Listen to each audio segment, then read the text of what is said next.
Me echaron de casa por romper una copa, sin saber que acababa de ganar 2,8 millones de pesos. Nadie debería vivir lo que viví ese domingo maldito. Hoy, te voy a contar algo que nunca pensé que contaría. Y si tú, por un segundo, sientes que esto te suena familiar, solo te pido que dejes un like y te suscribas. Me va a ayudar a continuar desahogándome. Me llamo Eulalia Sánchez. Tengo 69 años. Vivo en la Ciudad de México. Y hace apenas unas semanas me echaron de la casa de mi hijo Rodrigo por haber roto una copa de cristal. Una simple copa. Pero esa copa, esa maldita copa cambió mi vida para siempre. Era domingo por la mañana. El cumpleaños de Jimena, la esposa de mi hijo. Me levanté a las 5 de la madrugada, como siempre hago cuando quiero hacer algo especial para mi familia. La casa todavía estaba a oscuras. Solo se escuchaba el murmullo lejano del tráfico de insurgentes y el sonido familiar de los primeros camiones que empezaban a recorrer las calles de mi colonia. Me puse mi delantal favorito, ese azul con flores amarillas que me regaló mi difunto esposo Alonso hace tantos años, y comencé a preparar un pan de elote, ese mismo pan que le hacía a Rodrigo cuando era niño y llegaba de la escuela con hambre, con las rodillas raspadas de jugar fútbol en el patio. Ese pan que él me pedía cada vez que estaba triste, cada vez que necesitaba el abrazo silencioso de una madre que lo entendía sin palabras. Mientras mezclaba la masa, el aroma del elote fresco se extendía por toda mi cocina. Cerré los ojos y por un momento pude ver a mi Rodrigo pequeño, sentado en esa misma mesa de madera, esperando con paciencia a que mamá terminara de hornear su pan favorito. Sus ojitos brillantes, su sonrisa sincera, sus manitas pegajosas de tanto robar pedacitos de masa cuando yo no estaba viendo. ¿Dónde se fue ese niño? ¿Cuándo se convirtió en este hombre que me mira como si fuera un estorbo? Después del horno, me bañé despacio. Me puse mi vestido favorito, ese de color vino que usaba cuando Alonso y yo íbamos a misa los domingos. Me pinté los labios con el rouge que él me había regalado para nuestro último aniversario. Me peiné con cuidado frente al espejo del tocador, donde todavía guardo su foto, donde todavía le hablo cada mañana como si pudiera escucharme. Alonso, le susurré a su fotografía, ayúdame a que todo salga bien hoy. Tu hijo me necesita, aunque no lo sepa. Tomé el metro hasta Polanco, cargando mi pan de elote envuelto en papel de estraza, como una ofrenda de paz. Durante el trayecto, practiqué en mi mente las palabras que le diría a Jimena. Feliz cumpleaños, mija. Que Dios te bendiga y te dé muchos años más de felicidad. Quería que sonara natural, cariñoso, sin esa tensión que siempre flotaba entre nosotras como una nube gris. Llegué a las 2 de la tarde exactas. Toqué el timbre de esa casa grande en Las Lomas, esa casa que ayudé a pagar cuando Rodrigo estaba empezando su trabajo en el banco, esa casa donde sacrifiqué mis vacaciones, mis gustos, mis pequeños lujos para que mi hijo pudiera vivir como se merecía. Nadie me abrió. Volví a tocar. Nada. Podía escuchar risas adentro. Música. El sonido de copas brindando. Conversaciones animadas. Era obvio que la fiesta ya había empezado. Sin mí. Esperé 5 minutos. 10. 15. Finalmente, escuché la voz de Jimena desde adentro, hablando con alguien. Ya llegó tu mamá. ¿Quieres que entre?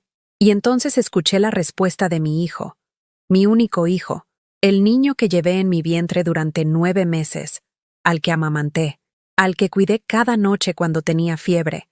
Pues ni modo, que pase. Ni modo, como si fuera una visita incómoda, como si fuera una obligación molesta. Jimena abrió la puerta con una sonrisa que no llegaba a sus ojos. Llevaba un vestido carísimo, de esos que cuestan más de lo que yo gasto en comida durante 3 meses. Sus joyas brillaban bajo el sol de la tarde, y su perfume francés invadió mis sentidos como una bofetada perfumada. «Hola, Eulalia», me dijo con esa voz dulce pero fría que siempre usaba conmigo. «Qué bueno que llegaste. Pasa, pasa». Entré a la casa que conocía de memoria, pero que ahora se sentía extraña, hostil. Los invitados, todos jóvenes, todos elegantes, todos desconocidos para mí. Me miraron con esa mezcla de cortesía forzada y incomodidad que reservamos para los ancianos en las fiestas familiares. Me senté en una esquina del jardín. en una silla de plástico que alguien había puesto ahí, obviamente para mí. No era una de las sillas acolchadas donde estaban sentados los demás invitados. Era una silla barata, incómoda, como diciéndome cuál era mi lugar en esa celebración. Nadie me ofreció agua. Nadie me preguntó si había comido. Nadie me preguntó cómo había estado, si me dolían las rodillas después del viaje en metro, si necesitaba algo. Era invisible. Un mueble más en esa fiesta donde yo no encajaba. Rodrigo se acercó una sola vez. Me dio un beso rápido en la mejilla y me dijo, «Gracias por venir, Ma. Ahorita hablamos». Pero ese «ahorita» nunca llegó. Se perdió entre las conversaciones de trabajo, los chistes que yo no entendía, las referencias a lugares donde yo nunca había estado. Cuando llegó el momento del brindis, vi cómo todos levantaron sus copas de cristal, copas elegantes, brillantes, que reflejaban la luz del atardecer como pequeños diamantes. Una chica joven, una de las amigas de Jimena, no más de 30 años, se acercó a mí con una copa similar. «Tome, señora», me dijo con una sonrisa amable. Era la primera persona en toda la tarde que me hablaba con genuino respeto. Tomé la copa con ambas manos. Mis dedos, que ya no son lo que eran, temblaron ligeramente. La artritis que cargo desde hace años me dolía más que de costumbre, y el peso del cristal se sentía peligroso entre mis manos temblorosas. Traté de sostenerla con firmeza. Realmente traté, pero se me resbaló, se me cayó al suelo, y se rompió. El sonido del cristal rompiéndose contra las piedras del jardín cortó el aire como un cuchillo. Todos se quedaron callados. La música seguía sonando, pero las conversaciones murieron al instante. 30 pares de ojos se clavaron en mí, en los pedazos brillantes esparcidos a mis pies, en mi cara de horror y vergüenza. Y entonces Jimena gritó. Gritó como si hubiera presenciado un crimen. «¿Pero cómo puede ser tan torpe? Es de vidrio soplado de Valencia. Cada copa cuesta más de 600 euros. 600 euros. Más de lo que yo gastaba en comida durante 2 meses. Más de lo que tenía ahorrado para emergencias. Una fortuna en mis manos temblorosas de mujer de 69 años. Me puse de rodillas sobre las piedras filosas del jardín. Comencé a recoger los pedazos con mis manos desnudas, mientras todos me miraban en silencio. Un fragmento me cortó el dedo índice. La sangre goteó sobre el cristal roto, mezclándose con mis lágrimas de humillación. Nadie se agachó a ayudarme. Nadie dijo, «No se preocupe, son cosas que pasan». Nadie me tendió un pañuelo para la sangre que goteaba de mi dedo. Y mi hijo solo me miraba con vergüenza, como si yo fuera la mancha en su fiesta perfecta, como si mis 69 años, mis manos temblorosas, mi fragilidad fueran un defecto moral del que él tenía que disculparse ante sus invitados. Entonces Jimena, con esa voz envenenada de dulzura falsa que conocía tan bien, dijo frente a todos los invitados, «Eulalia, mejor vete a descansar. Estas cosas ya no son para ti. Estas cosas ya no son para ti». Como si la celebración familiar fuera un privilegio que yo ya no merecía. Como si el amor de mi hijo fuera algo que había perdido por ser vieja, por tener manos que temblaban, por no poder sostener copas de 600 euros. Me levanté del suelo con los pedazos de cristal ensangrentados en mis palmas. Me sequé las lágrimas con el dorso de la mano. Dejé mi pan de elote en la mesa. Nadie lo había probado. Y caminé hacia la puerta sin decir una palabra. Nadie me siguió. Nadie me detuvo. Nadie me pidió perdón. Caminé hasta la parada del metro bajo una llovizna fría que empapó mi vestido favorito. El vestido que me ponía para sentirme bonita, para sentirme digna. Me senté en la banca de metal oxidado, sola, con mi dignidad tan rota como esa copa maldita. Y mientras esperaba el metro que me llevaría de vuelta a mi casa vacía, me juré a mí misma que nunca más permitiría que me trataran como si ya no importara. El lunes llegó como un puñal silencioso. Nadie llamó. Nadie escribió por WhatsApp. Nadie preguntó si había llegado bien a casa bajo esa lluvia fría que me empapó hasta los huesos. El teléfono de mi casa permaneció mudo como una tumba. Y cada hora que pasaba sin escuchar su timbre, era otra puñalada en mi corazón ya herido. Me senté en la cocina donde tantas mañanas desayuné con mi Alonso. donde planeamos el futuro de Rodrigo, donde soñamos con ser abuelos felices rodeados del amor de nuestros nietos. La mesa de madera gastada guardaba las marcas del tiempo, las rayitas que dejó Rodrigo cuando hacía sus tareas de la primaria, la mancha de café que Alonso derramó la mañana que me anunció su ascenso en la fábrica, el círculo blanquecino donde yo ponía mi florero con claveles rojos cada domingo. Ahora esa mesa se veía enorme y vacía, como mi vida. Saqué las fotografías que guardaba en la caja de metal azul, esa que había sido de galletas danesas y que ahora custodiaba mis recuerdos más preciados. Mis dedos, todavía adoloridos por los cortes del cristal, acariciaron cada imagen como si fueran reliquias sagradas. Aquí estaba Rodrigo a los 5 años, el día de su primera comunión en la parroquia de San José. Llevaba su traje blanco almidonado que me costó 3 meses de ahorro, y sonreía mostrando el hueco donde había perdido su primer diente. Yo había bordado a mano las iniciales en su pañuelo, trabajando hasta muy noche bajo la luz amarillenta de la lámpara de la sala. Aquí estaba el día de su graduación de la preparatoria.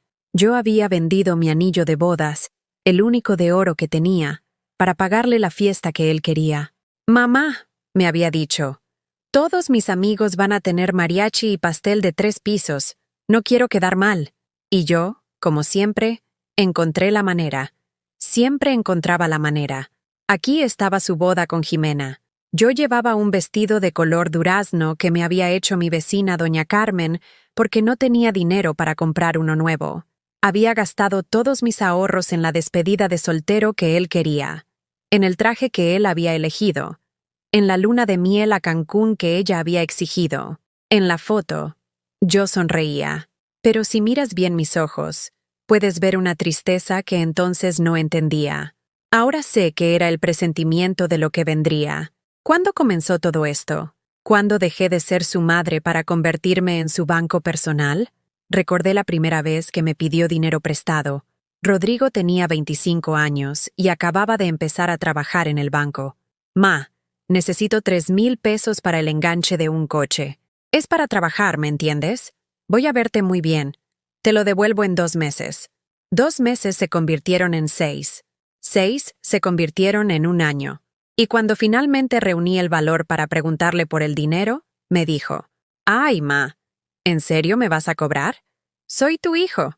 Todo lo que tienes es mío también, ¿no?» Después vino la casa. Esa casa de las lomas donde ayer me humillaron. Necesitaban 50,000 pesos para el enganche. «Mamá, es una inversión. Esta casa se va a valorizar mucho.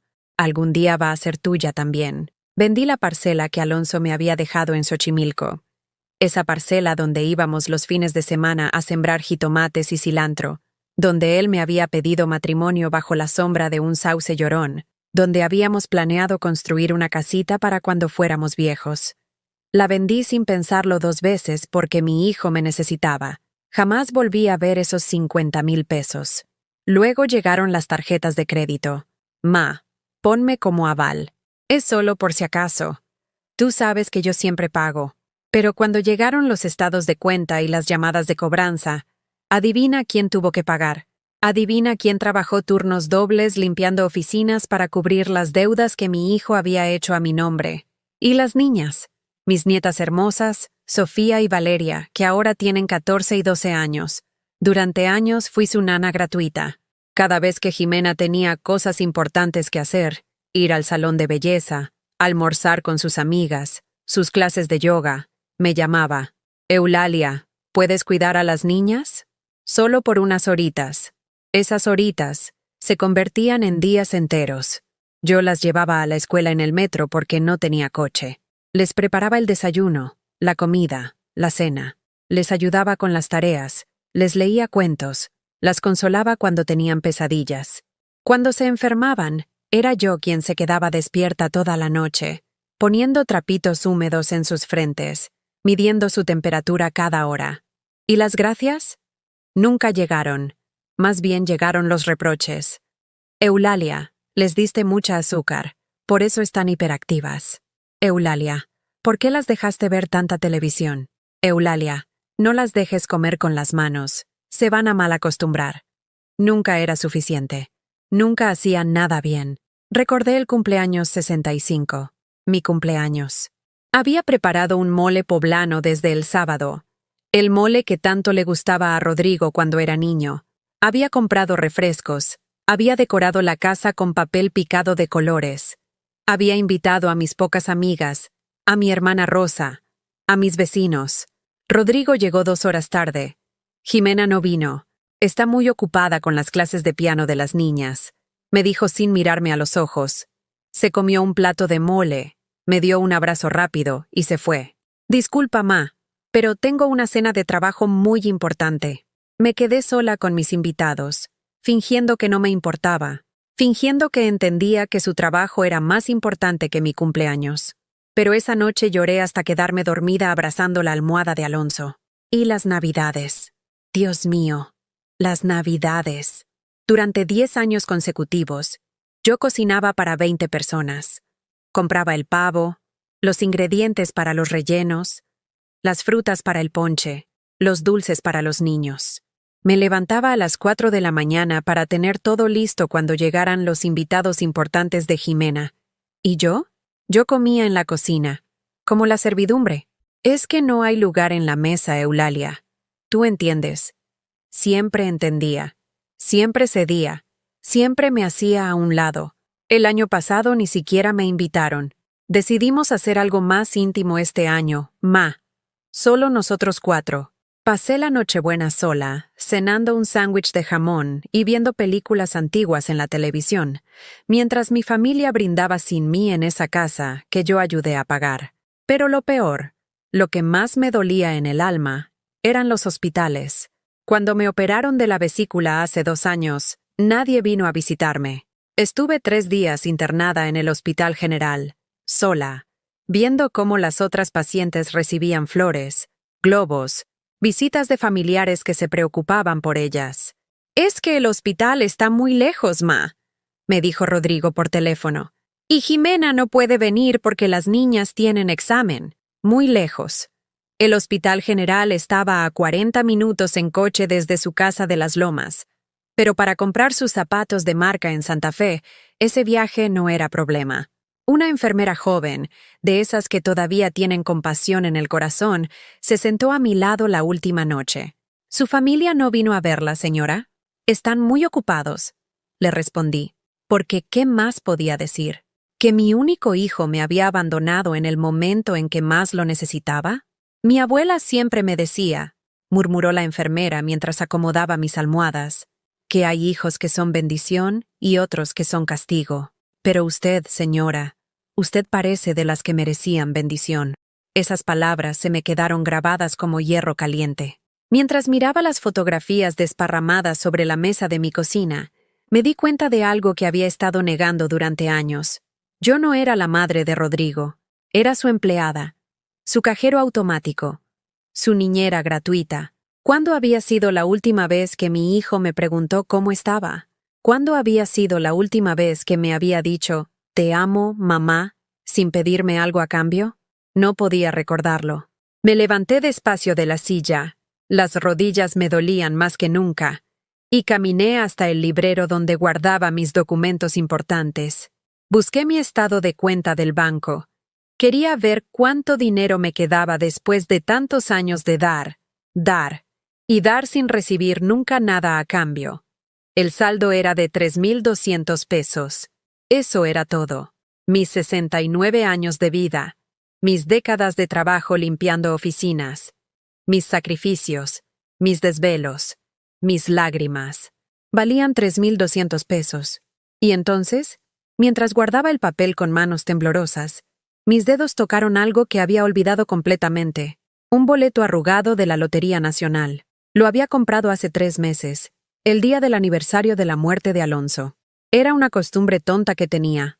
Cada año, en esa fecha, compraba un boleto con los números de nuestra fecha de boda.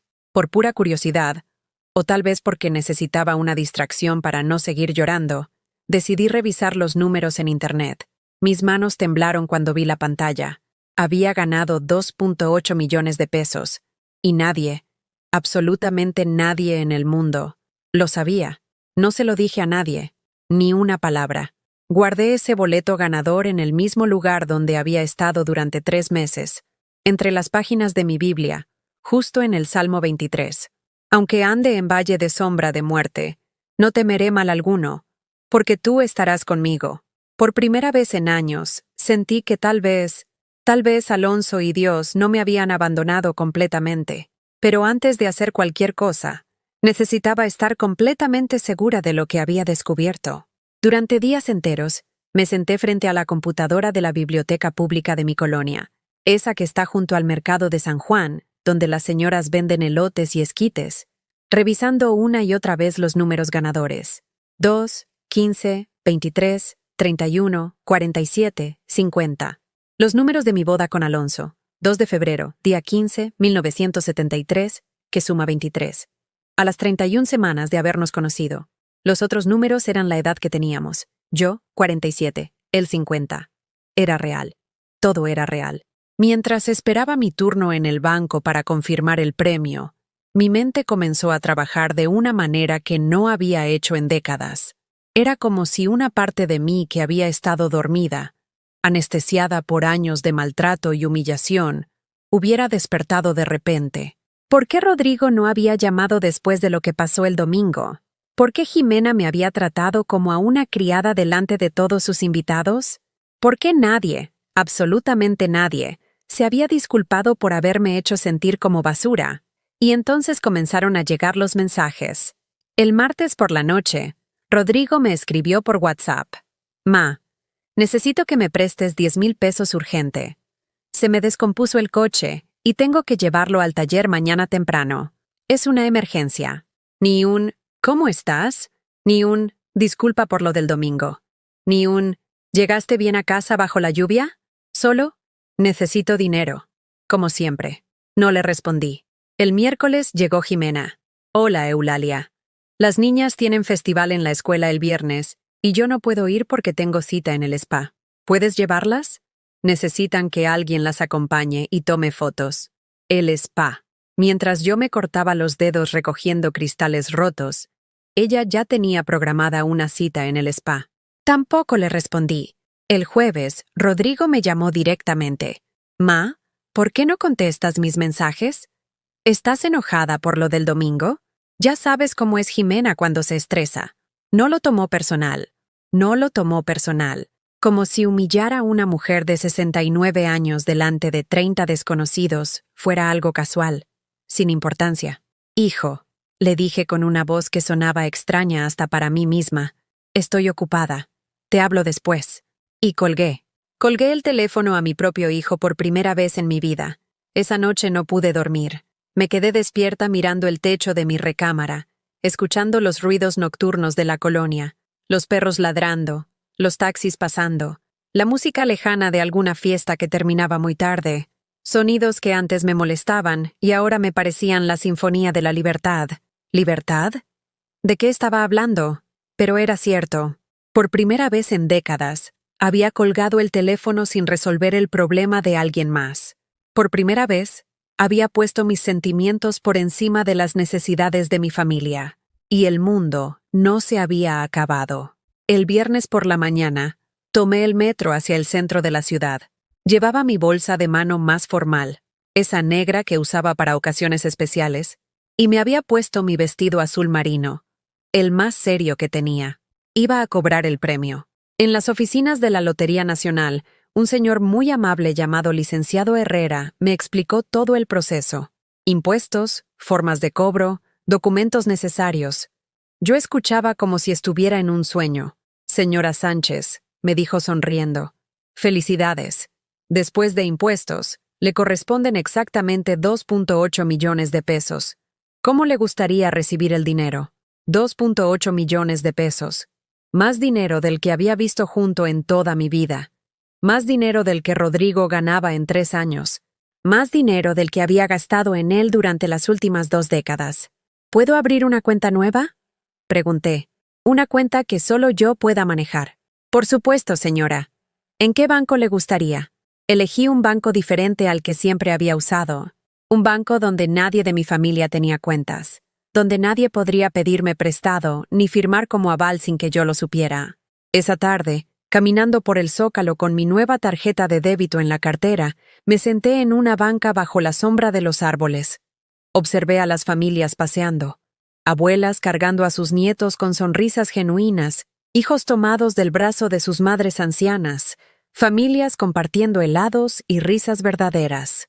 ¿Cuándo había sido la última vez que Rodrigo me había tomado del brazo? ¿Cuándo había sido la última vez que habíamos compartido un helado, una risa, un momento de genuina compañía? No podía recordarlo. Saqué mi teléfono y revisé los mensajes que se habían acumulado durante el día. Rodrigo: Ma, ya es viernes y no me has dado el dinero para el coche. ¿Qué hago? Jimena: Eulalia, las niñas están preguntando si vas a ir al festival. Ya confirmé que sí irías. Mi hermana Rosa: Oye, Rodrigo me habló. Dice que andas rara, que no le contestas. ¿Todo bien? Hasta mi propia hermana estaba del lado de él. Hasta ella pensaba que yo era la que estaba mal por no responder inmediatamente a las demandas de mi hijo. Por primera vez, vi el patrón completo. No era solo Rodrigo y Jimena. Era todo el sistema familiar que habían construido a mi alrededor, donde yo era la proveedora, la solucionadora, la que siempre cedía, la que siempre entendía, la que nunca tenía derecho a estar molesta o cansada o lastimada. Era la abuela ATM, la mamá multiusos, la mujer invisible que aparecía cuando se necesitaba dinero, cuidado de niños o trabajo gratis, pero que desaparecía cuando llegaba el momento de ser incluida, respetada o simplemente amada. Esa noche, en la soledad de mi casa, hice algo que no había hecho en años. Me serví una copa de vino. Era un vino barato que tenía guardado desde las pasadas Navidades, cuando no me invitaron a cenar, pero sabía a gloria. Me senté en mi sala, rodeada de fotografías de una familia que me había convertido en su empleada, y por primera vez en décadas, no me sentí culpable por no estar resolviendo los problemas de alguien más. El sábado llegó con una lluvia suave que hacía música contra los cristales de mi ventana. Decidí hacer algo que no había hecho en años: salir a comprarme algo bonito, solo para mí. Fui al centro histórico, a esas tiendas pequeñas donde venden ropa que yo siempre había considerado demasiado cara para mi presupuesto. Me compré un suéter color vino, suave como una caricia, que costaba lo mismo que gastaba en comida durante una semana. Pero ahora podía permitírmelo.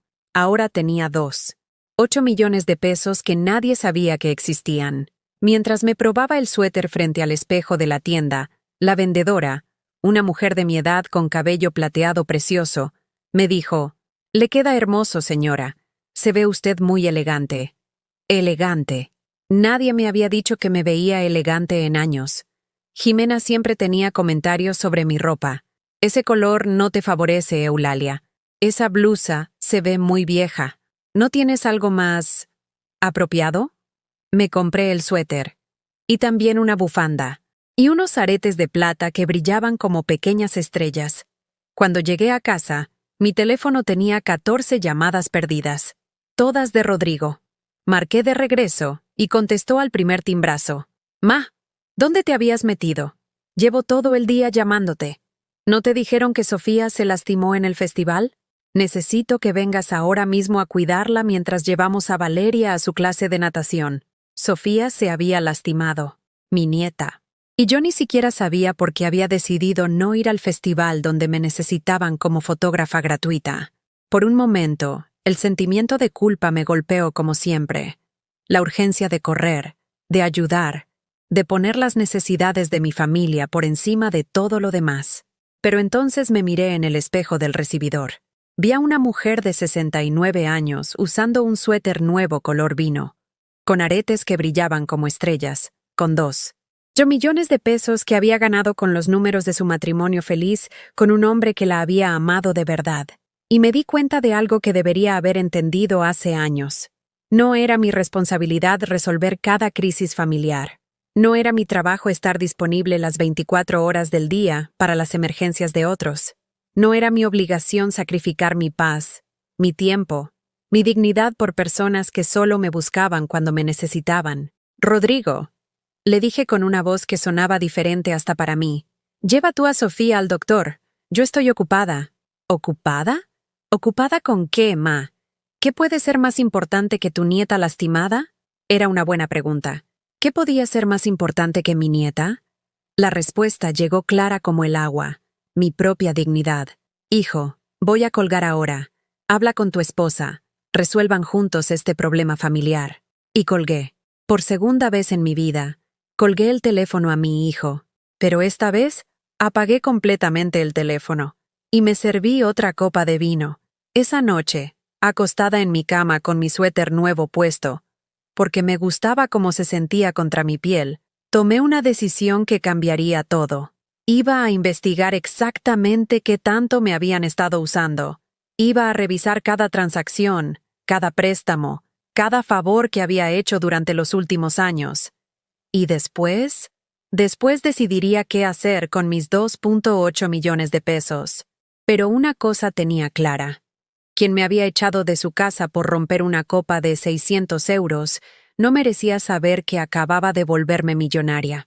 Algunas revelaciones llegan como rayos, otras llegan como el amanecer. Lento, gradual, pero completamente inevitable. El domingo llegó como un huracán. A las 7 de la mañana, alguien tocó mi puerta con una desesperación que hizo temblar toda la casa. No eran toquidos normales. Eran golpes furiosos, el tipo de golpes que dan las personas cuando sienten que su mundo se está desmoronando. Me puse mi bata rosa, esa que Alonso me había regalado en nuestro último aniversario, y caminé despacio hacia la puerta. Ya sabía quién era. Lo sabía por el ritmo de los golpes, por la urgencia desesperada que atravesaba la madera. Abrí la puerta y ahí estaba Rodrigo, pero no el Rodrigo exitoso del banco, con sus trajes caros y su actitud de superioridad.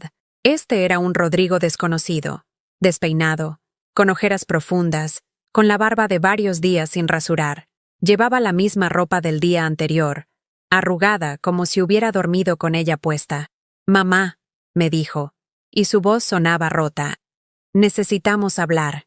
No me preguntó si podía pasar. Simplemente entró empujando la puerta, como si mi casa siguiera siendo su casa, como si mis espacios siguieran siendo sus espacios.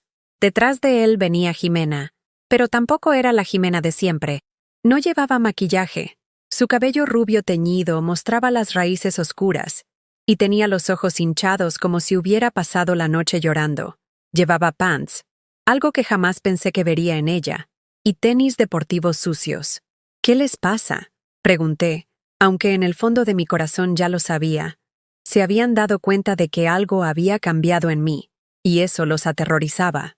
Rodrigo se sentó en mi sofá sin que lo invitara, hundiéndose en los cojines que yo había bordado a mano durante las tardes solitarias de los últimos años.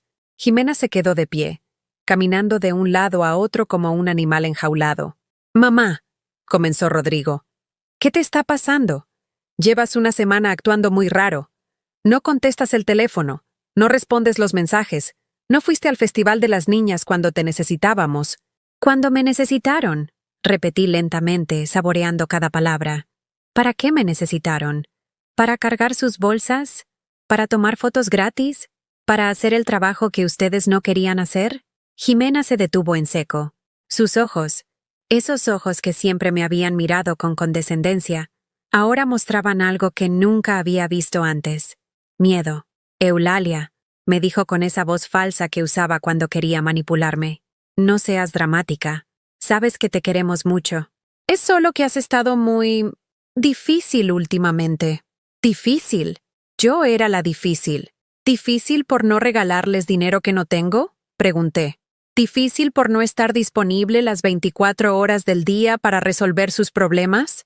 Rodrigo se pasó las manos por el cabello, un gesto que hacía desde niño cuando estaba nervioso. «Ma, no entiendes. Estamos en una situación muy complicada. El banco me está presionando mucho en el trabajo. Jimena está estresada con las niñas. Necesitamos que seas como siempre, que nos apoyes, como siempre, invisible, disponible, útil». «¿Y si no quiero ser como siempre?», pregunté.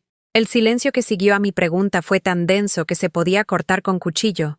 Rodrigo y Jimena se miraron entre ellos. y en esa mirada vi algo que me heló la sangre. No sabían cómo relacionarse conmigo si no era desde una posición de poder, de necesidad, de superioridad. Jimena fue la primera en atacar. A ver, Eulalia, no exageres. Todos sabemos que tú sin nosotros no eres nada. ¿Qué vas a hacer? ¿Vivir sola para siempre? ¿Quién te va a cuidar cuando estés enferma?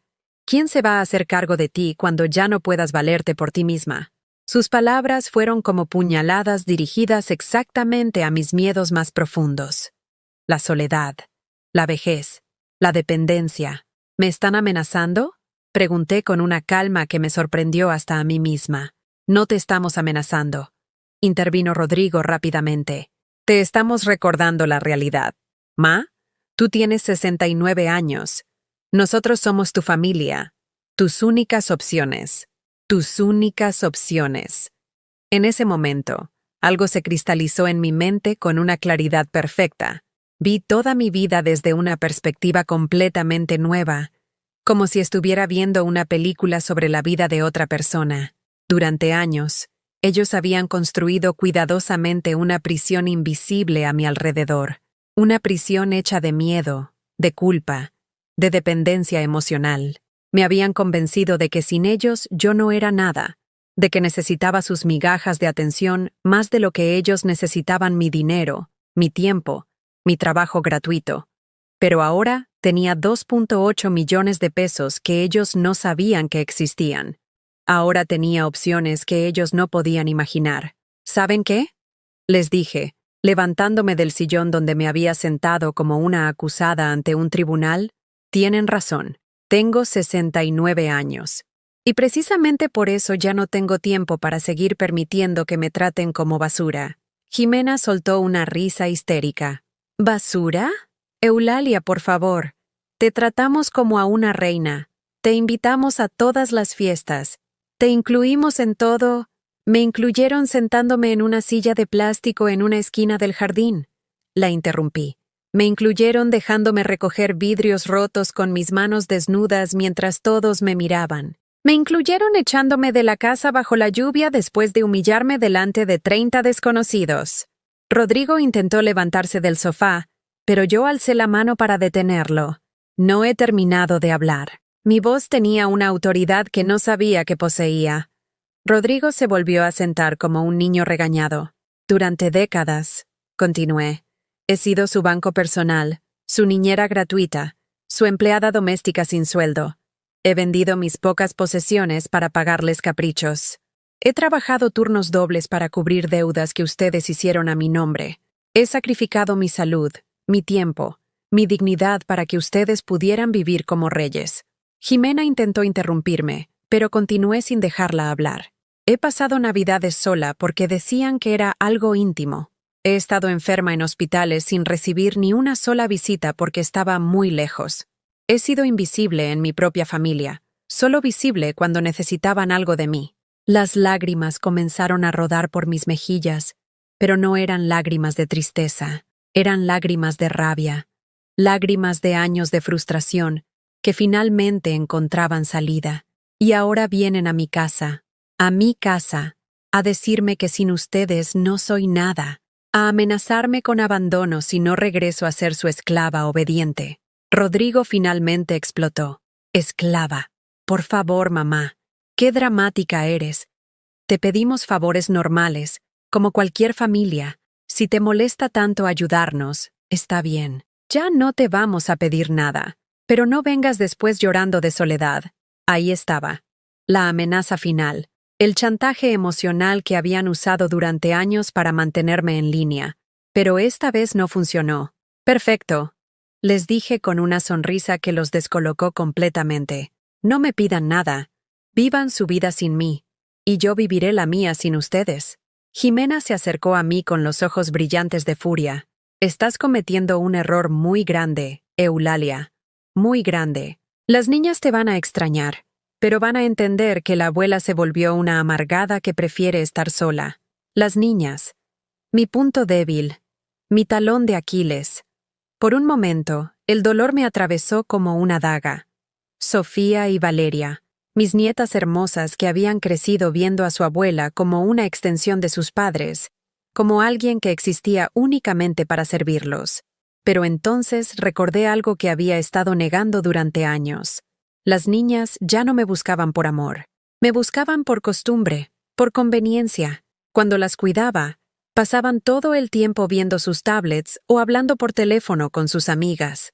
Cuando les compraba regalos, los recibían sin emoción, como si fuera mi obligación darles cosas. Había perdido a mis nietas hace años. Solo había estado fingiendo que todavía las tenía. Las niñas van a estar bien, dije finalmente. Van a crecer y van a entender que los adultos a veces tienen que tomar decisiones difíciles para recuperar su dignidad. Rodrigo se levantó del sofá con movimientos bruscos. Perfecto. Perfecto, mamá. Espero que tu dignidad te caliente las noches cuando estés sola. Espero que tu dignidad te lleve al doctor cuando te enfermes. Espero que tu dignidad te acompañe cuando te mueras sola en esta casa. Sus palabras fueron como balas, diseñadas para herirme en lo más profundo. Y lo lograron. Por un momento, la imagen de mi muerte solitaria me llenó de terror. Pero entonces pensé en Alonso, en cómo me había amado de verdad, sin condiciones, sin exigencias, en cómo me había tratado como a una reina durante los años que estuvimos juntos. Y me di cuenta de que prefería morir sola con dignidad que vivir rodeada de personas que me despreciaban. Si eso es lo que tiene que pasar, les dije mientras caminaba hacia la puerta para abrirla, que pase. Rodrigo salió primero, con pasos furiosos que resonaron por toda la casa. Jimena se detuvo en el umbral y me miró con una sonrisa cruel. «Vas a regresar suplicando», me dijo. «En una semana vas a estar tocando nuestra puerta, pidiendo perdón, rogando que te dejemos volver a ser parte de la familia». Cerré la puerta sin responder.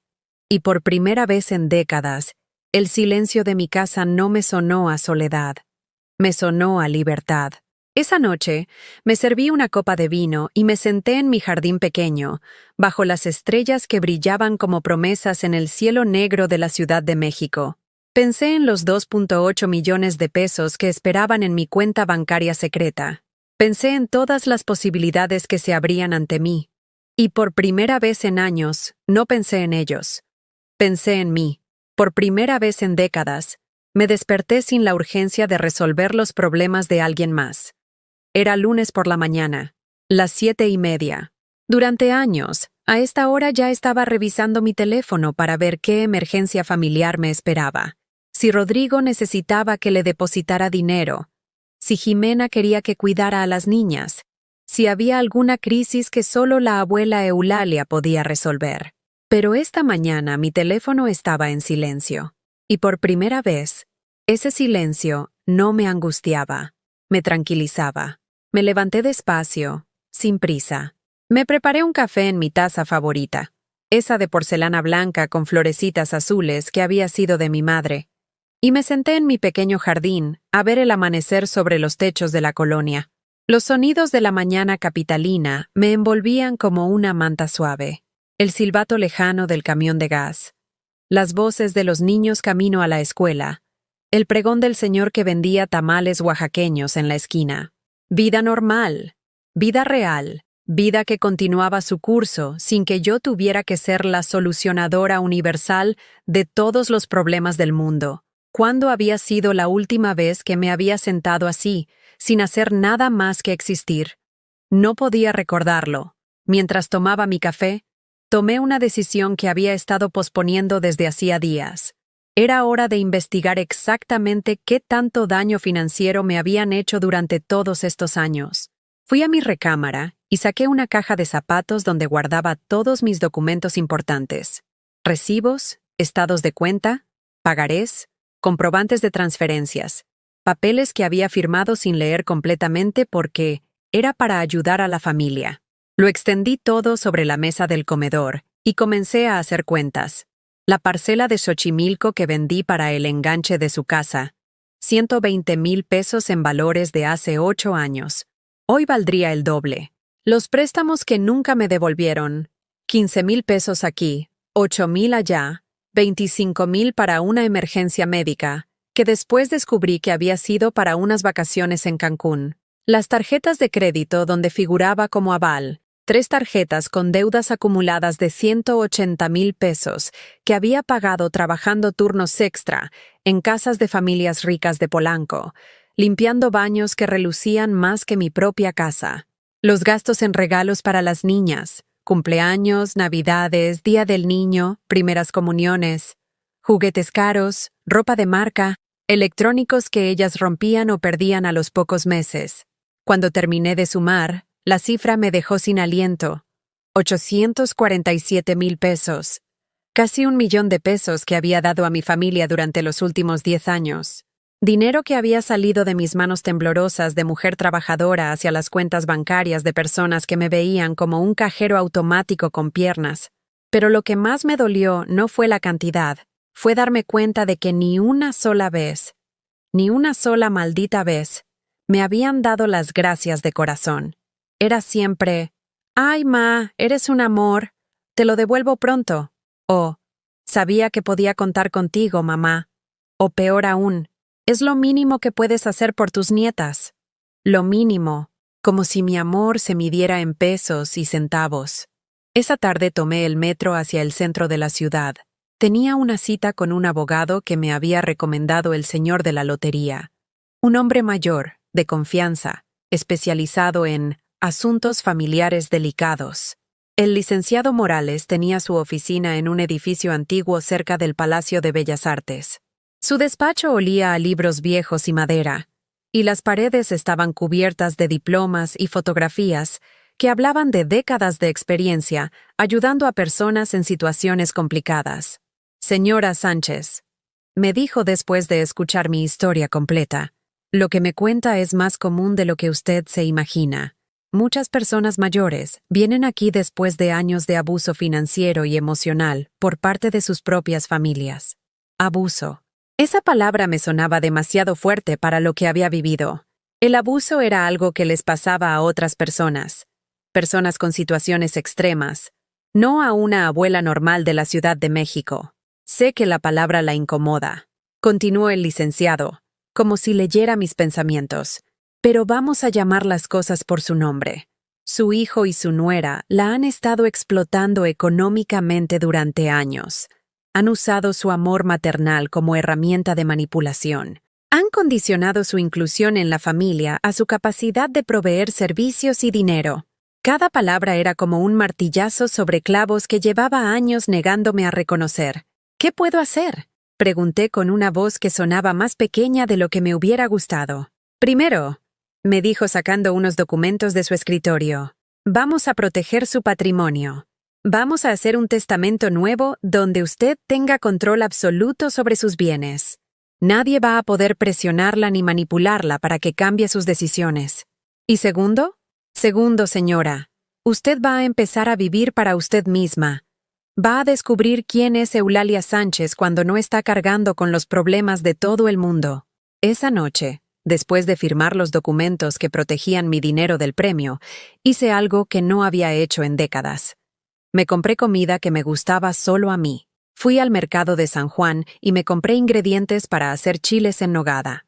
Era octubre, temporada perfecta para conseguir nueces frescas de Castilla. Compré los chiles poblanos más verdes, el queso de cabra más cremoso, las nueces más gordas que encontré. Durante años había cocinado lo que a ellos les gustaba. La carne asada que prefería Rodrigo, la pasta con queso que pedían las niñas, los platos sin grasa que exigía Jimena por su dieta eterna. Pero los chiles en nogada eran mi platillo favorito desde niña. Mi madre me los hacía para mi cumpleaños, y el sabor de la nogada dulce mezclada con el picante suave del chile poblano era para mí el sabor de ser amada. Pasé toda la tarde en la cocina, pelando nueces con paciencia, asando chiles con cuidado, preparando la nogada con la receta secreta que mi madre me había enseñado cuando yo tenía 20 años y soñaba con tener una familia que me amara por lo que era, no por lo que podía darles. Cuando terminé, puse la mesa con mi mantel bordado más bonito, encendí una vela, me serví una copa de vino y me senté a cenar sola. Los chiles estaban perfectos. La nogada tenía exactamente el punto de dulzura que me gustaba. Los granos de granada brillaban como rubíes sobre la salsa blanca. Y por primera vez en años, no tuve que escuchar a nadie quejarse de que estaba muy picante, o muy dulce, o muy complicado. Era perfecto. Yo era perfecta. Mi soledad era perfecta. Después de cenar, llamé a mi hermana Rosa. No habíamos hablado desde que ella me había regañado por andar rara con Rodrigo. «Bueno», contestó con voz cautelosa. «Rosa, soy Eu. ¿Cómo estás?» Hubo una pausa larga. «Ay, hermana, ¿ya te reconciliaste con Rodrigo? Ese muchacho está muy preocupado por ti. Dice que andas muy rebelde, que ya no quieres ayudar a la familia». Rebelde. A los 69 años, era una rebelde por no permitir que me siguieran usando. «Rosa», le dije con calma, «necesito preguntarte algo. ¿Tú crees que soy feliz? ¿Feliz? Pues, la felicidad es para los jóvenes. Nosotras ya lo que tenemos que hacer es cuidar a los nietos y ayudar a los hijos. ¿Y si yo no quiero hacer eso?» Otra pausa, más larga esta vez. «Ay, Eulalia, no digas tonterías. ¿Qué vas a hacer? ¿Vivir como solterona a tu edad? La familia es lo único que tenemos. ¿Y si la familia me lastima? Todas las familias tienen problemas, hermana. Pero son tu sangre. Al final del día, son lo único que importa». Colgué el teléfono con tristeza. Hasta mi propia hermana había sido absorbida por la idea de que las mujeres mayores existíamos únicamente para servir a otros, de que nuestros sentimientos, nuestros deseos, nuestro bienestar no importaban. Pero ya no me importaba lo que pensara Rosa. Ya no me importaba lo que pensara nadie. Esa noche dormí como no había dormido en años. Sin preocupaciones por si alguien necesitaba algo de mí al día siguiente. Sin ansiedad por llamadas de emergencia que llegaran en la madrugada. Sin culpa por no haber hecho suficiente por personas que nunca tenían suficiente de mí. Dormí profundo, tranquilo, reparador. Y soñé con Alonso. En el sueño, estábamos jóvenes otra vez, caminando por Xochimilco en esa parcela que había vendido para el enganche de la casa de Rodrigo. Alonso llevaba su camisa azul favorita, esa que siempre decía que le daba buena suerte. «Mi amor», me dijo tomándome de la mano, «estoy orgulloso de ti». «¿Por qué?», le pregunté. «Porque finalmente te estás defendiendo. Porque finalmente te estás amando como yo te amé. Porque finalmente entendiste que mereces respeto». Me desperté con lágrimas en los ojos, pero no eran lágrimas de tristeza, eran lágrimas de alivio. El martes por la mañana, mientras tomaba mi café matutino en el jardín, mi teléfono sonó. Era un número desconocido. «¿Señora Eulalia?», preguntó una voz joven y dulce. «Sí». «¿Quién habla?» «Soy Patricia, la maestra de Sofía en la escuela. La llamamos porque necesitamos hablar con algún familiar sobre su desempeño académico. Intentamos contactar a sus papás, pero no contestan. Su mamá nos dio su número como contacto de emergencia». Contacto de emergencia. Claro. Cuando los padres no querían hacerse responsables, siempre estaba la abuela Eulalia para resolver todo. «Maestra», le dije con toda la gentileza que pude reunir, «me da mucho gusto saber de usted, pero creo que hay un malentendido. Yo ya no soy el contacto de emergencia de mis nietas. Necesita hablar directamente con sus padres». «Pero señora, ellos no contestan y...» «Maestra, con todo respeto, ese no es mi problema. Sofía tiene papá y mamá. Ellos son los responsables de atender los asuntos escolares». Colgué el teléfono. Y por primera vez en mi vida, no me sentí culpable por no resolver un problema que no era mío. Me sentí libre. El viernes por la tarde, mientras regaba mis geranios en el jardín, llegó la carta. Era un sobre color manila, grueso, con mi nombre escrito en la letra perfecta de Jimena. Esa caligrafía que había aprendido en su colegio privado de Las Lomas, diseñada para intimidar a personas como yo, que habíamos aprendido a escribir en escuelas públicas con bancas de madera carcomida. Dentro había una hoja membretada con el logo de un bufete de abogados de Polanco. Palabras complicadas, términos legales que no entendía completamente, pero el mensaje era claro como el agua. Me estaban demandando. Demanda por abandono de obligaciones familiares y incumplimiento de promesas verbales de apoyo económico. Leía el documento con letra fría e impersonal. Según ellos, yo había prometido verbalmente mantener el apoyo económico a la familia hasta mi muerte natural. Habían calculado que les debía 15,000 pesos mensuales durante los próximos años de mi vida, basándose en el patrón histórico de asistencia financiera. 15,000 pesos mensuales. 180,000 pesos al año. Más de lo que yo había ganado limpiando casas durante décadas. Al final del documento, había una nota manuscrita de Jimena. Eulalia, todavía puedes arreglar esto. Ven a cenar el domingo. Hablamos como familia y olvidamos todo este malentendido. Las niñas te extrañan. Las niñas te extrañan. La mentira más vieja del mundo. Esa noche no pude dormir. No por miedo, sino por rabia.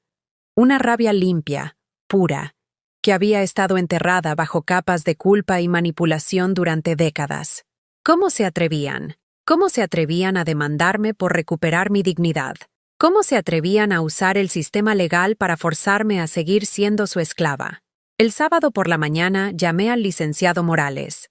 Señora Sánchez, me dijo después de revisar la demanda. Esto es una intimidación barata.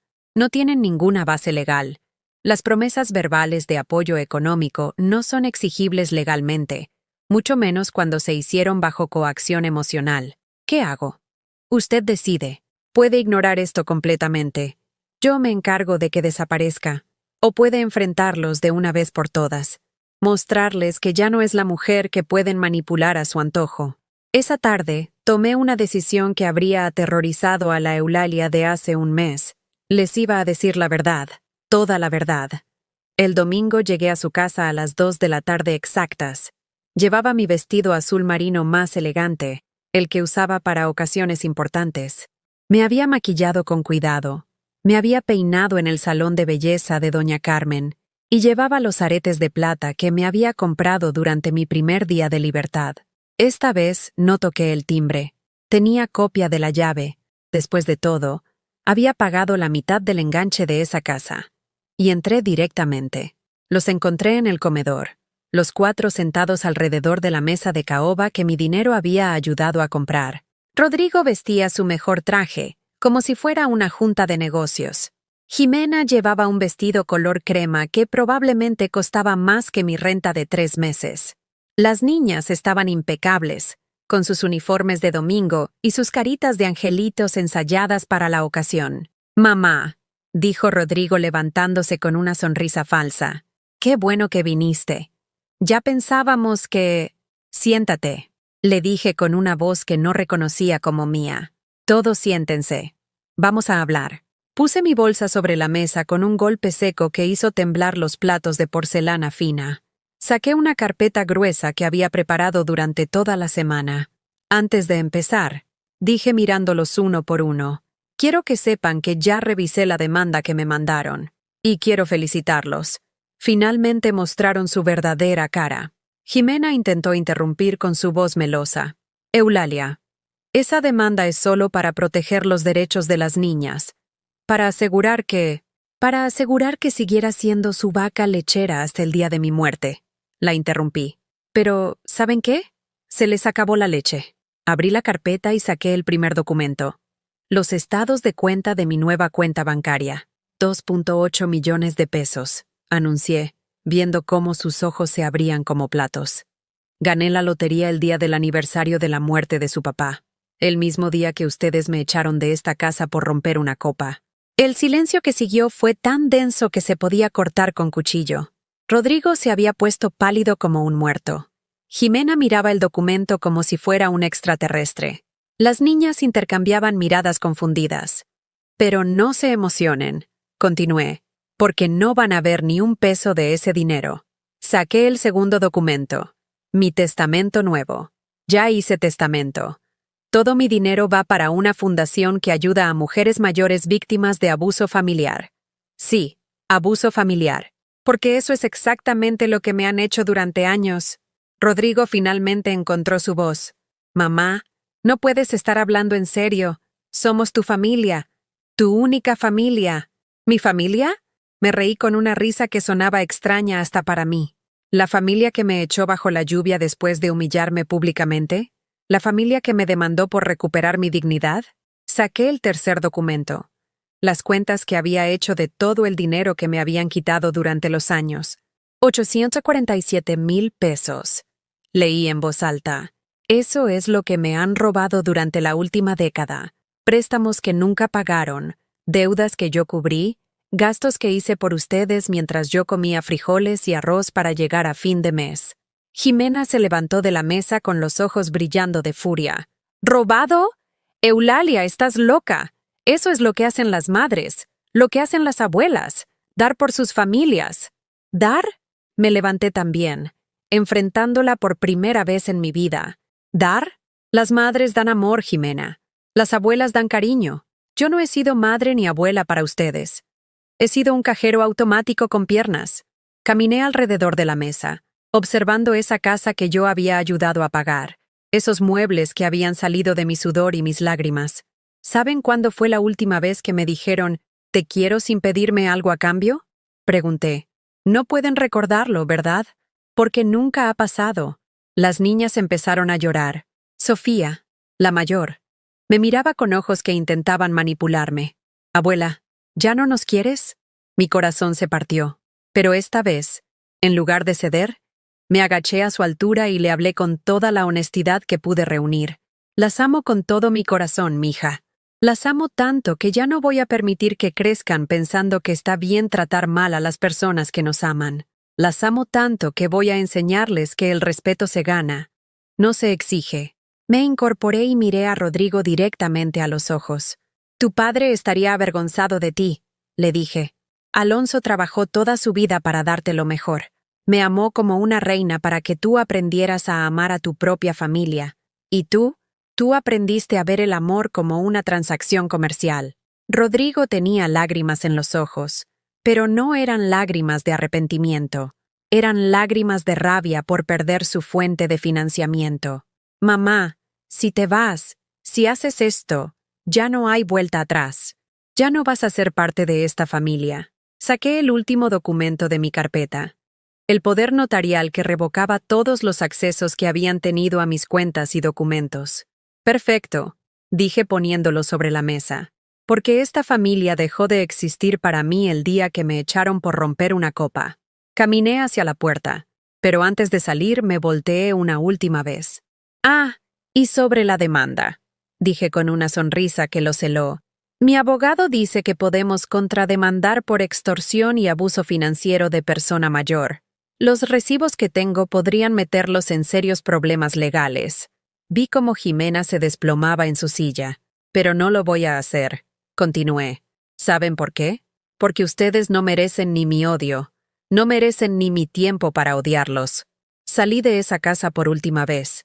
Cerré la puerta suavemente detrás de mí, sin dar el portazo que ellos esperaban, sin el drama que hubiera alimentado su narrativa de la abuela loca que se volvió contra su familia. Simplemente cerré la puerta y caminé hacia mi nueva vida. En el taxi de regreso a casa, lloré, pero no lloré por ellos. Lloré por la mujer que había sido durante tantos años, invisible, suplicante, desesperada por migajas de amor que nunca llegaron. Lloré por Eulalia, la empleada doméstica gratuita. Lloré por Eulalia, el cajero automático con sentimientos.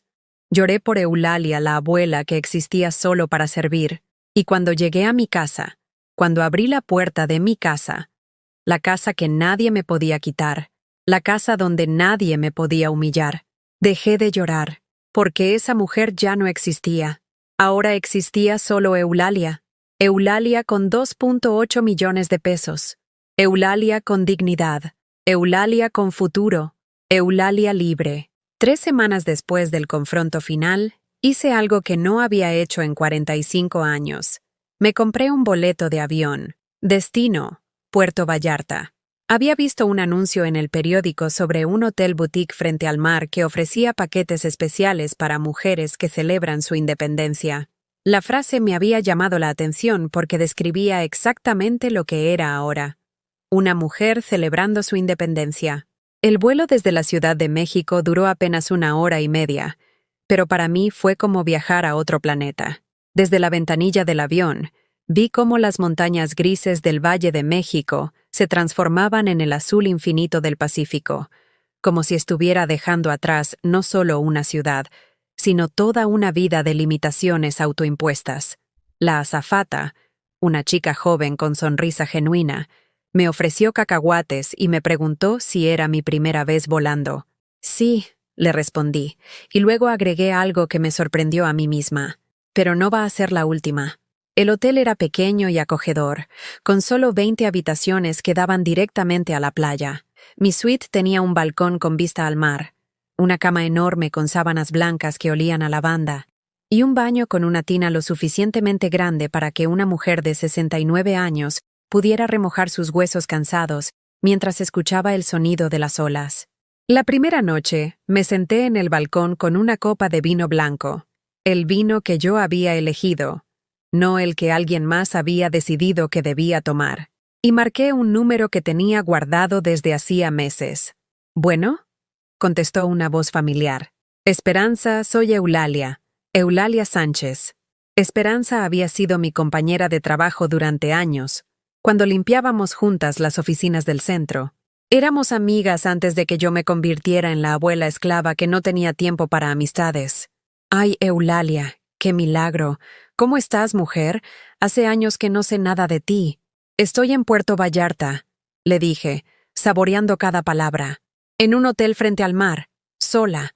Y estoy muy bien». Hubo una pausa llena de sorpresa. «¿En Puerto Vallarta? ¿Sola? ¿Y tu familia?» «Mi familia», dije sintiendo cómo las palabras salían ligeras de mi boca.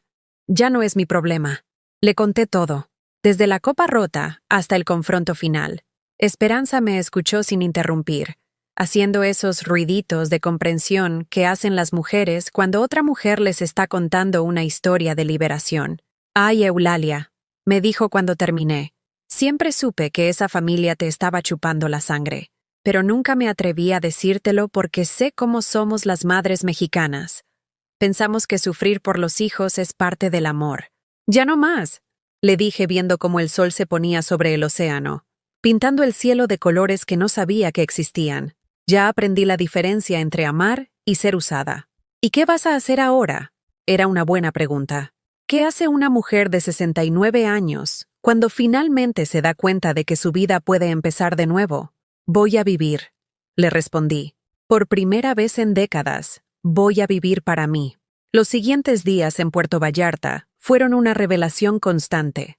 Desayunaba cuando tenía hambre, no cuando alguien más necesitaba que le preparara el desayuno. Leía libros que había querido leer durante años, pero nunca había tenido tiempo porque siempre estaba resolviendo crisis ajenas. Caminaba por la playa al amanecer, sintiendo la arena húmeda entre mis dedos de los pies y escuchando el sonido del mar que me recordaba que el mundo era mucho más grande que los problemas de mi familia. En la playa conocí a Carmen, una mujer de Barcelona que tenía 72 años y viajaba sola por México desde hacía 6 meses. ¿6 meses?, le pregunté mientras tomábamos piñas coladas bajo una palapa. ¿Y tu familia no se preocupa? Carmen se rió con una risa que sonaba a campanas de iglesia. «Mija», me dijo con su acento español que me encantaba. Mi familia se preocupó los primeros 2 días. Después entendieron que su madre no se había vuelto loca. Se había vuelto libre. Carmen me contó su historia. Viuda desde hacía 10 años. Había pasado la primera década sin su marido cuidando nietos, resolviendo problemas familiares, siendo la matriarca invisible que mantenía a todos felices excepto a sí misma. Un día, me dijo mientras vimos cómo el sol se ponía en el horizonte, me desperté y me pregunté, ¿para qué sirve ser matriarca si no tienes poder real sobre tu propia vida? Esa pregunta se me quedó grabada como hierro caliente. ¿Para qué sirve ser matriarca si no tienes poder real sobre tu propia vida?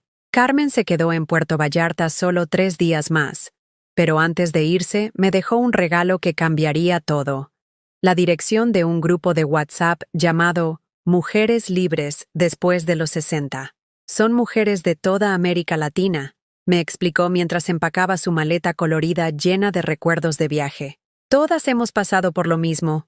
Años dedicadas a otros, familias que nos daban por sentado, la sensación de que habíamos desaparecido como personas para convertirnos en funciones. Esa noche, en mi habitación del hotel, me uní al grupo. Los mensajes que leí me partieron el corazón y me lo sanaron al mismo tiempo. Mujeres de Argentina, Colombia, Perú, España, Chile, todas contando versiones diferentes de la misma historia, años de darse por completo a familias que las habían convertido en sombras de sí mismas. Pero también historias de renacimiento, mujeres que habían empezado negocios a los 70 años, abuelas que habían aprendido idiomas nuevos, que habían viajado solas por primera vez, que habían descubierto talentos que no sabían que tenían. Una mujer de Medellín había empezado a pintar a los 65 y ahora vendía sus cuadros en galerías. Una española de Sevilla había abierto una pequeña pensión para mujeres viajeras después de décadas cuidando a su madre enferma. Una argentina de Buenos Aires había escrito un libro sobre su experiencia criando sola a 5 hijos y se había vuelto conferencista motivacional. Todas eran versiones diferentes de lo que yo podía llegar a ser. Cuando regresé a la Ciudad de México una semana después, mi casa se sentía diferente. No había cambiado nada físicamente, pero yo había cambiado todo internamente. El silencio ya no me daba miedo. La soledad ya no me parecía una condena. Por primera vez, mi propia compañía me parecía suficiente. Decidí hacer cambios concretos. Primero, renové completamente mi casa. No solo la pinté y cambié los muebles, sino que eliminé todo lo que me recordara a mi época de servidumbre familiar. Las fotografías donde aparecía invisible en segundo plano, los regalos que me habían dado sin amor, los muebles incómodos que había mantenido porque era lo que había.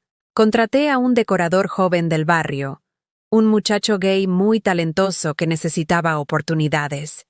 Y juntos transformamos mi casa en un espacio que reflejara quién era yo ahora, no quién había sido durante décadas. Paredes de colores cálidos en lugar del beige triste que había tenido siempre. Plantas por todas partes. Geranios, helechos, una bugambilia que plantamos en el patio y que ya empezaba a trepar por las paredes. Muebles cómodos donde yo pudiera leer, ver televisión, recibir a las amigas que estaba empezando a recuperar.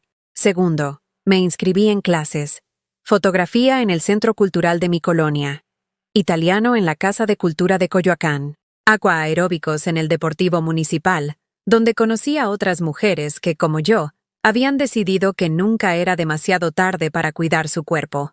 Tercero, empecé a viajar regularmente. Una vez al mes, elegía un destino dentro de México y me iba sola por un fin de semana largo. Conocí Oaxaca y me enamoré de sus mercados de colores imposibles. Visité San Cristóbal de las Casas y caminé por sus calles empedradas, sintiendo la historia bajo mis pies.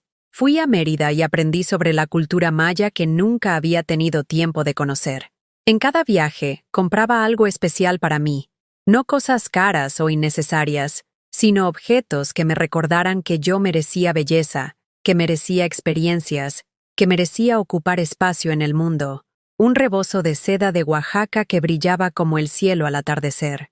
Unos aretes de plata de Taxco que tintineaban suavemente cuando caminaba. Una hamaca de Yucatán que colgué en mi patio para las tardes de lectura. Cuarto, y más importante, empecé a hacer amigas de verdad, no conocidas del trabajo o vecinas de saludo casual, sino mujeres con las que podía hablar de todo, mujeres que me conocían como Eulalia, no como la mamá de Rodrigo o la abuela de las niñas.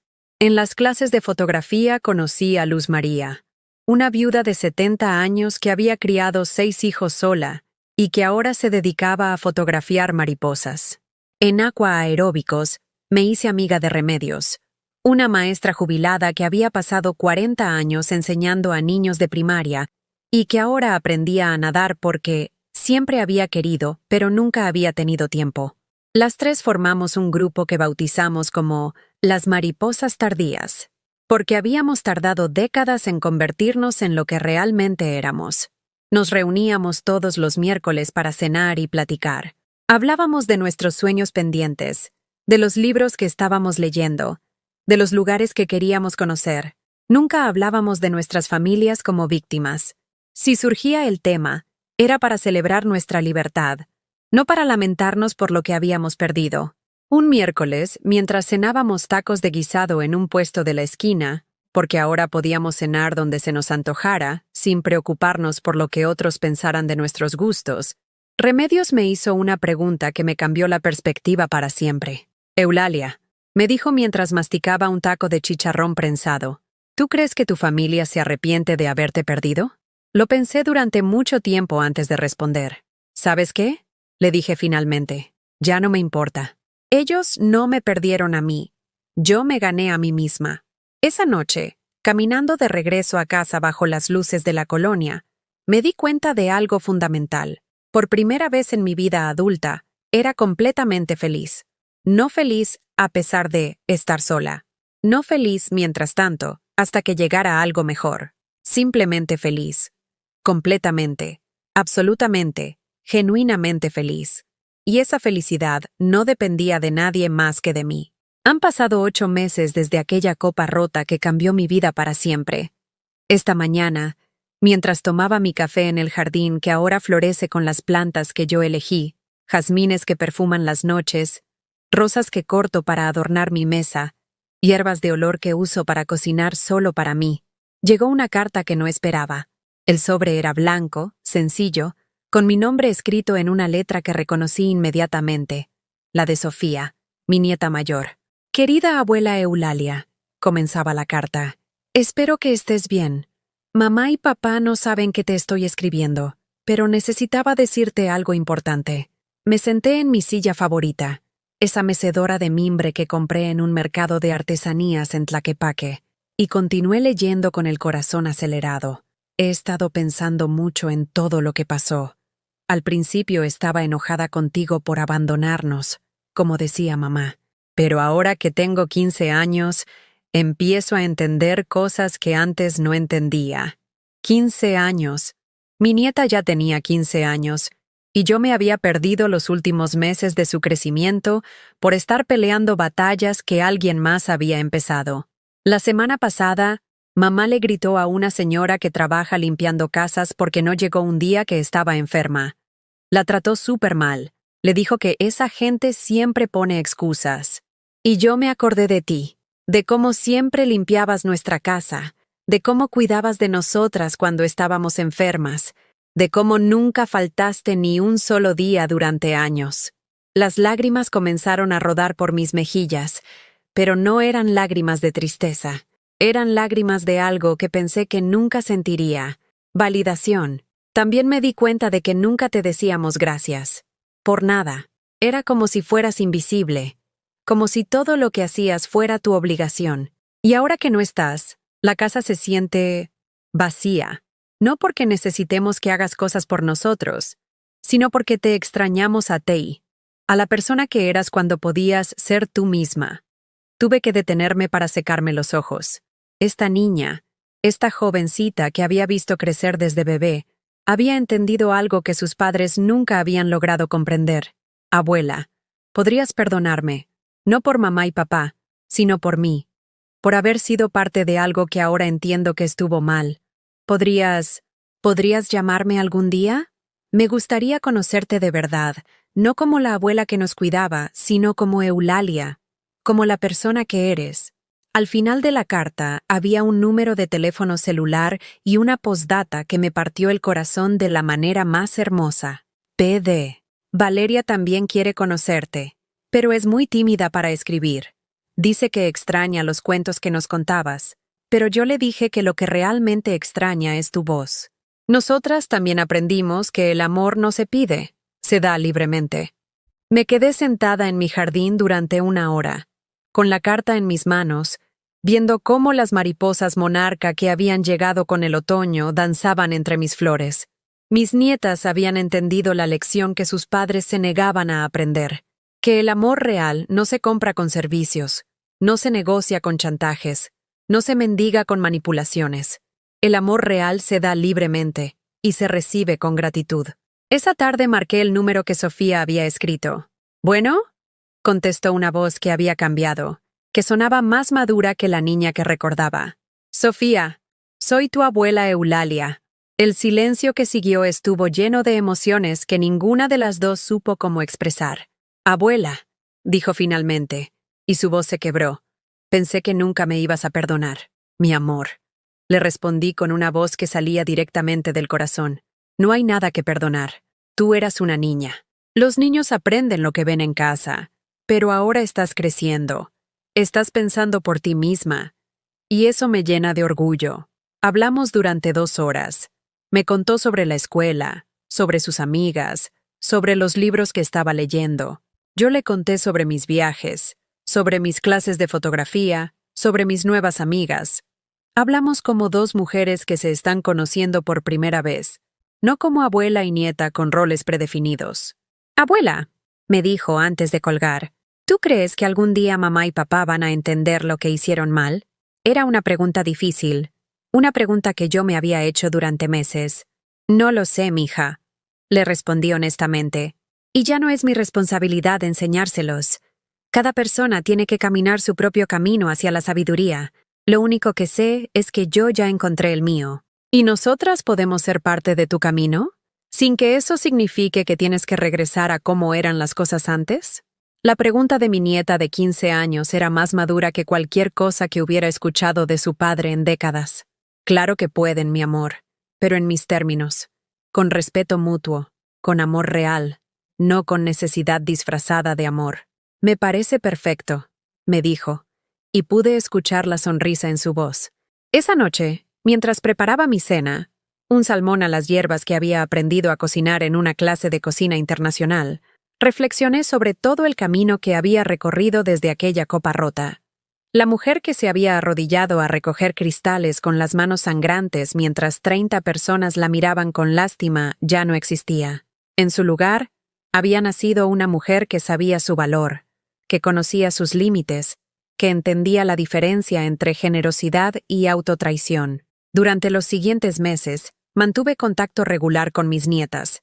Las veía una vez al mes, siempre en terreno neutral, en el parque, en un café, en el museo, nunca en la casa de sus padres, nunca en circunstancias donde pudiera ser confundida con la empleada doméstica gratuita que había sido.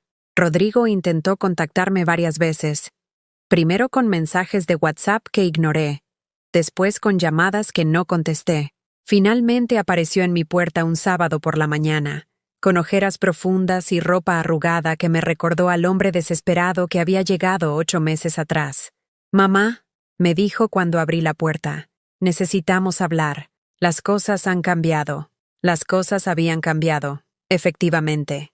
Según me contó, entre lágrimas que parecían genuinas pero que ya no me conmovían automáticamente, Jimena lo había dejado 3 meses atrás.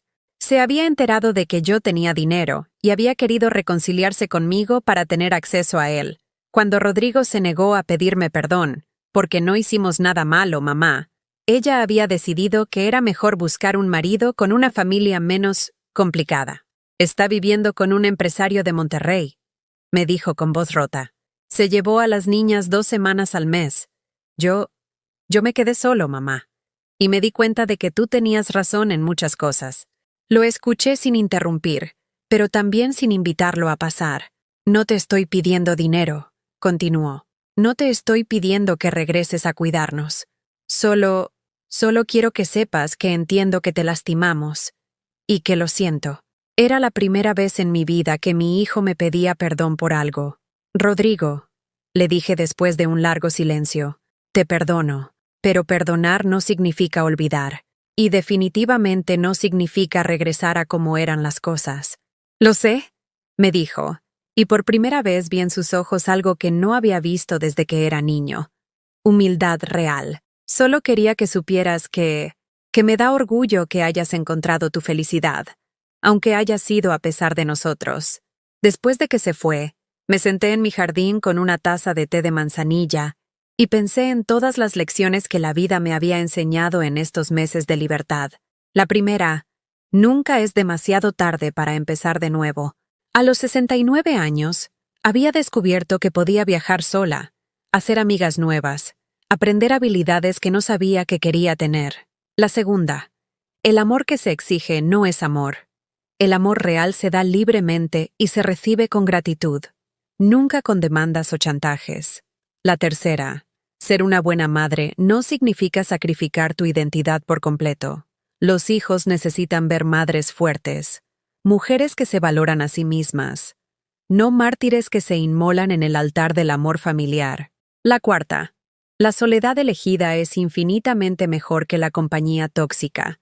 Había pasado años sintiéndome sola en medio de una familia que me rodeaba. Ahora, viviendo sola, me sentía más acompañada que nunca. Esta mañana, mientras escribo estas reflexiones en mi diario, otro hábito nuevo que desarrollé durante mi renacimiento, llega el cartero con un sobre que me hace sonreír. Es una invitación de Carmen, mi amiga española, para visitarla en Barcelona el próximo mes. Las golondrinas están regresando, dice su carta, y pensé que te gustaría verlas llegar. Hay algo mágico en ver cómo los seres libres encuentran siempre el camino de regreso a casa. Voy a ir. Voy a conocer Barcelona. Voy a caminar por las Ramblas. Voy a sentarme en cafés donde nadie me conoce como la mamá de alguien o la abuela de alguien. Voy a ser simplemente Eulalia. Eulalia que rompió una copa y encontró su libertad en los pedazos.